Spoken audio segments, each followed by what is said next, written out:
Hoje a gente vai comentar a janela de transferências do Chelsea de agosto de 2024, né? Essa última janela que acabou de acabar, a gente vai fazer os comentários finais. Esse aqui vai entrar como um dos vídeos meus de Mercadão, mas esse aqui vai ser o resumão do Mercadão. Hoje eu vou falar quais as transferências que entraram e saíram, algumas coisas que aconteceram no mercado, alguns pontos, e também qual era o objetivo da janela no final. Por exemplo, a perca de Thiago Silva precisava de uma reposição, é um exemplo do que eu estou falando aqui nesse início. Também a surpresa, né, de vir João Félix e depois de Jadon Sancho, dois jogadores que eu não imaginava que estariam jogando no Chelsea no momento atual. O vídeo de hoje vai ser esse. Pra quem não me conhece, eu sou o Corvo, apresentador desse canal. Seja bem-vindo ao Plano Blues. Vamos começar primeiro falando sobre quais eram os objetivos do Chelsea nessa janela de transferências, cara. Acho que o primeiro deles e o mais central de todos era a centroavância, né? Era arrumar um camisa 9, que é algo que tá em falta há muito tempo. Já tem anos e anos que o Chelsea não tem um camisa 9 confiável, vai passando o jogador pela posição. Já foi Lukaku, já foi Timo Werner, foi Kai Havertz e até agora nada. E nessa janela seria o definitivo. Temos nomes fortes nela, e o nome de Victor Osimhen, que podia acontecer, não aconteceu nessa janela, ok? Mas trouxeram outros nomes e eu também vou entrar mais a fundo durante o vídeo, se essa é uma posição que tem como resolver, ok? Tínhamos também a carência de um zagueiro central, já que Thiago Silva estava de saída, e durante o vídeo eu também vou abordar se conseguimos alguma solução em relação a isso. Tínhamos que ter mais rodagem de elenco, então tínhamos que ter mais peças que pudessem jogar competições, porque o calendário é muito cheio, tem Liga Europeia, tem Copas, tem tudo, tem lesão, então a gente precisava de mais jogadores. Se vieram alguns nomes interessantes, durante o vídeo eu vou falar sobre isso. O quarto e último objetivo, que talvez seja algo meio negligenciado pela direção do Chelsea, que é o goleiro principal. Até agora nada, a gente não tem um goleiro principal. E vieram dois nomes nessa janela também que podem figurar essa posição. Durante o vídeo vou elaborar também sobre essas questões, ok? Enfim, tivemos também a polêmica do plantel cheio, né? De ter muitos jogadores para jogar durante a temporada, não tinha nem espaço pra galera treinar. Foi mais uma piada, né? Que pelo visto levaram muito a sério. Já não tava mais fazendo sentido, porque, por exemplo, se você olhar agora, tem 31 jogadores no plantel do Chelsea, o que é menos que muitos plantéis por aí. Então, o Chelsea tem menos jogador que outros times que a galera não falou nada, né?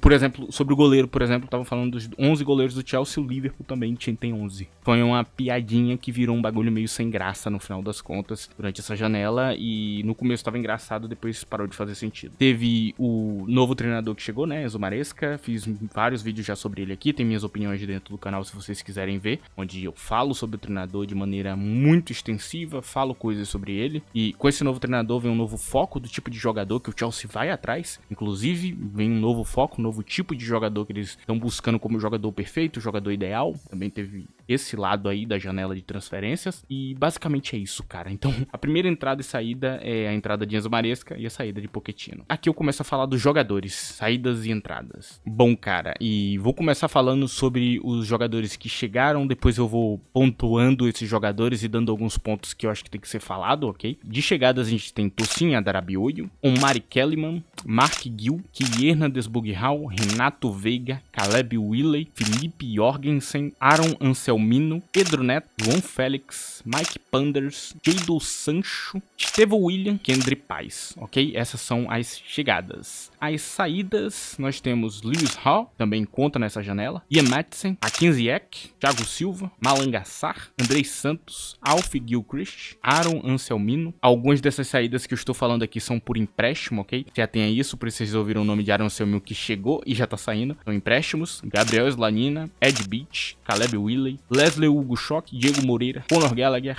Basiri Humphries, Mike Panders, de novo, outro que chegou, já tá sendo emprestado, Kepa Arrizabalaga, Tino Anjorin, Romelu Lukaku, George Petrovic, né? Raheem Sterling, Armando Broja e Trevor Chalobah. Esses foram os que acabaram de sair. E aqui eu repito e explico pra vocês, ok? Tem muito nome que chegou aqui que não vem pra jogar no time principal. É o nome, por exemplo, de Caleb Willey. A gente tem o nome de Omari Kellyman, que são jovens, não vem pelo elenco principal. Aaron Anselmino e Estevão William, do Palmeiras, também acontece a mesma coisa. Eles vão ficar emprestados aos seus respectivos clubes, porque ambos têm uma idade muito jovem ainda e não tem nível pro profissional, principalmente de uma Premier League. Então eles vão continuar emprestados. E isso aqui é um modelo que segue pra muitos jogadores. Por exemplo, o goleiro Mike Panders também vai ficar neste cenário, vai viver este cenário. Eu deixo isso aqui claro pra vocês que isso tá acontecendo. Agora, de adições pro time principal do Chelsea são menos, ok? São poucos. Essas adições que podem jogar no nosso time principal é Luciano Darabioio, Hernandes Bugral, Renato Veiga, Felipe Jorgensen, João Félix, Jadon Sancho e Pedro Neto. Essas são as adições pra agora, ok? Jogadores que vão jogar agora. De resto, não tem nenhuma outra adição. Nos livramos de alguns nomes que estavam problemáticos no elenco há muito tempo, como Ziyech, Lukaku e Kepa. Conseguimos bons negócios financeiros com Armando Broja e Chalobah, que vão ser emprestados, vão ter uma cláusula de compra bem cara, né? No caso de Broja, 30 milhões de libras, né? Que o Everton vem a pagar pro Chelsea se bater essa cláusula aí. Chalobah provavelmente vai ser comprado ali pelo Crystal Palace após o empréstimo. Então, temos algumas garantias financeiras muito boas. O caso de Lukaku também, que ele é comprado por 30 milhões de euros,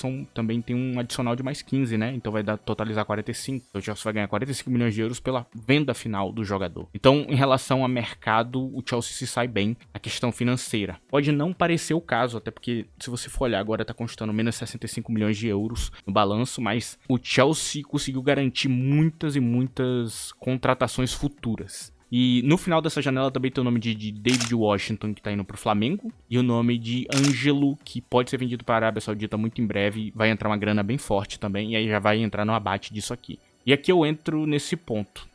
Por que eu não coloquei esses nomes aqui junto dos outros? Porque eles ainda não foram confirmados oficialmente, ok? Mas tá algo que tá pra acontecer. E, de novo, do ponto de vista financeiro, a janela foi muito boa. Do ponto de vista futebolístico, aqui a coisa pega um pouquinho, ok? E aqui eu começo a falar do que eu falei lá no início do vídeo, né? Das questões, das carências que a gente tinha que resolver dentro da janela. Nós resolvemos a carência do elenco rodável, porque com o nome de Sancho e João Félix, o multiposição dos dois acaba cobrindo quase toda a gama ali de jogadores que iam faltar. Então, pelo menos a gente vai ter um jogador reserva do nível próximo ao titular, o que não estava acontecendo nas últimas janelas, porque havia uma distância muito grande dos titulares para os reservas. Digamos assim, você estava num cenário que você precisa buscar um gol do jogo. Quem ia vir do banco era Mudryk ou era Sterling. E ambos não garantiam nada. Eu acho que o Mudryk só em um jogo ele, do banco veio e fez alguma coisa, que foi no jogo contra o Newcastle da Copa. O resto ele não fez nada. Então, precisava sair desse cenário onde você não tem nada no banco pra botar, pra trazer um cara interessante do banco, que nem João Félix e Sancho. E que também ainda podem disputar a vaga de titular. Então, nesse sentido, a rodagem de elenco pro calendário cheio foi resolvida. A falta de goleiro principal. As duas opções que eles trouxeram, Felipe Jorgensen e Mike Panders, não vão figurar como principal hoje.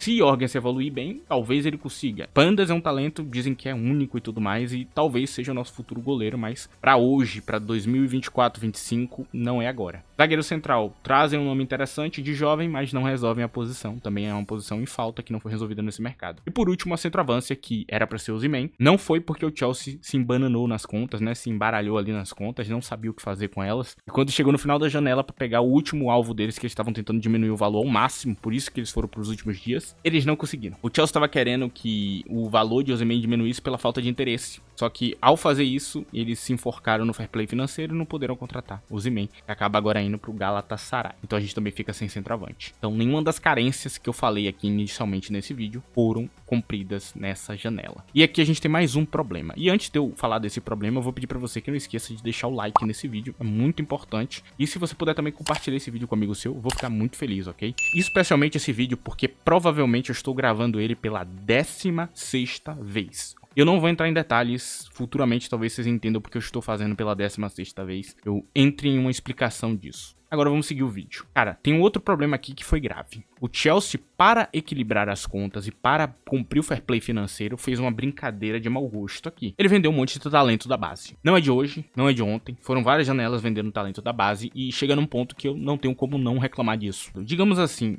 o Chelsea ele tinha jogadores da base que já estavam no nível profissional. Por exemplo, Madsen, por exemplo, Gallagher e muitos outros que já estavam prontos para jogar. Um exemplo que eu sempre cito e vem uma galera muito brava comigo é o exemplo de Ampadu. E eu noto que a maioria das pessoas que não conhecem Ampadu acham que ele é um jogador ruim. E é muito engraçado isso, porque quando você vê ele jogando, você vê que não, de jeito nenhum. Eu cito ele sempre porque ele era um jogador que tava num ponto muito promissor, cara. E numa posição que estava em falta. E que hoje a gente não tem. Vocês veem como falta um zagueiro central. Eu vejo muita gente na época falando, tipo, ah, mas o que a gente tem hoje é melhor que ele. É? Não parece. Porque na prática ele ia fazer essa posição de Thiago Silva bem. Quando eu falo isso, muita gente acha que eu tô falando que ele é igual a Thiago Silva. E não é o caso. Eu não tô falando isso. Eu tô falando que ele consegue fazer a função de Thiago Silva. O que os outros jogadores do nosso elenco, não consegue. É uma questão de perfil e de posição de campo, que ele compre e os outros não. Esse aqui é um problema nas mãos, porque vendemos talentos que conseguiam cumprir essas posições. Aqui eu vou falar de uma contradição extrema dessa janela. Vender Ian Maatsen. Por que vender Ian Maatsen é tão contraditório? O Chelsea tá tentando contratar um lateral esquerdo titular, um lateral esquerdo de alto nível, seja pro futuro, né, um jovem talento, que tenha desempenho para jogar no futuro, vender o Maatsen, que é exatamente isso. Como isso faz sentido? O terceiro melhor jogador da nossa última temporada foi Gallagher. Ele foi vendido também. Desculpa, mas eu tenho muita dificuldade de entender isso aqui, cara. Sinceramente, pra mim é um problema grave. Parece que não há um respeito à base. Ela não tá só na janela, ela também tá dentro de campo. Dentro de campo, a base do Chelsea tá cada vez mais perdendo espaço, tá cada vez mais sendo empurrada. Eu não sei se esse empréstimo de Alfie Gilchrist, que é um grande talento da base, que pode ser um zagueiro central, substituto de Thiago Silva, é pra ele jogar futuramente aqui, ou pra valorizar e eles venderem pra outro clube da Premier League. Eu não sei. Sinceramente, eu não tenho como te responder essa pergunta. Essa é uma questão que vai ficar sem responder. Eu não sei qual o objetivo do Chelsea com jovens talentos, que parece estar cada vez mais sucateado. Eu lembro a vocês que nosso último título de Champions, os protagonistas maiores assim, foram Reece James e Mason Mount, ok? Eu lembro a vocês isso. E não o moleque que foi comprado do, sei lá, das quantas lá, por 15, 20 milhões de euros pra futuramente, quem sabe, jogar bem. Até porque o jogador da base, ele joga com muito mais vontade que esses caras contratados, né? Ele tem muito mais vontade de estar aqui. Eu acho um desrespeito muito grande. Eu precisava falar sobre isso. Enfim, cara. Agora, vamos decidir aqui o balanço final dessa janela. Ela foi realmente positiva ou negativa? Assim, tem dois pontos que você pode olhar. Tem duas óticas. Duas formas de enxergar essa janela. Você pode olhar do lado financeiro e do lado futebolístico. Do lado financeiro, foi maravilhosa. E aqui eu explico pra vocês. Muita gente tá falando que o Chelsea gastou muito nessa janela. Eu discordo. O Chelsea gastou o que tinha pra gastar. Garantiu um monte de venda futura. Essas vendas vão dar muito lucro. Conseguir 30 milhões de libras em Armando Broja é um absurdo. É movimento de mercado muito bom. Do lado financeiro, os caras estão fazendo bem. E exatamente isso vai junto daquele meu vídeo lá que eu falei sobre o Chelsea querer, né, esse lado financeiro de querer lucrar com os jogadores. Eles estão fazendo isso. Ângelo vai virar lucro agora. Vocês já notaram, né? Vai ser vendido para a Arábia Saudita ou vai virar lucro? Pô, mas Ângelo nem jogou no Chelsea. Esse era o objetivo desse projeto, cara. Você tá entendendo como o projeto tá começando a dar certo em relação ao financeiro? Eu disse, eles iam perder dinheiro aqui, iam repor ali, e daqui a pouco eles vão começar a ter lucro. Tá começando a acontecer. Então, do ponto de vista financeiro, essa janela foi maravilhosa. Do ponto de vista futebolístico, a gente não parece um time de Big Six. Principalmente quando você olha pros salários. Quando você olha que o time não consegue pagar 12 milhões de euros a 11 de salário, é complicado. Porque, mano, o Barcelona tá pagando 30. O Real Madrid tá pagando quase 30. O Manchester United tá pagando 20. A gente não tá pagando a mesma coisa. Não tem como a gente se comparar com esses times se a gente não paga a mesma coisa. Será que a gente ainda é um time grande? Ainda é um time de Big Six? Vai ficar essa dúvida aí pra vocês, ok? Eu espero que você tenha gostado disso aqui de verdade, mano. Se você gostou mesmo, deixa o like. Se gostou mais ainda, mano, se inscreve no canal e compartilha esse vídeo com um amigo seu que gosta de futebol. Vai lá, manda aí pra todo mundo, manda pra galera. Enfim, é isso, rapaziada. Valeu, tchau.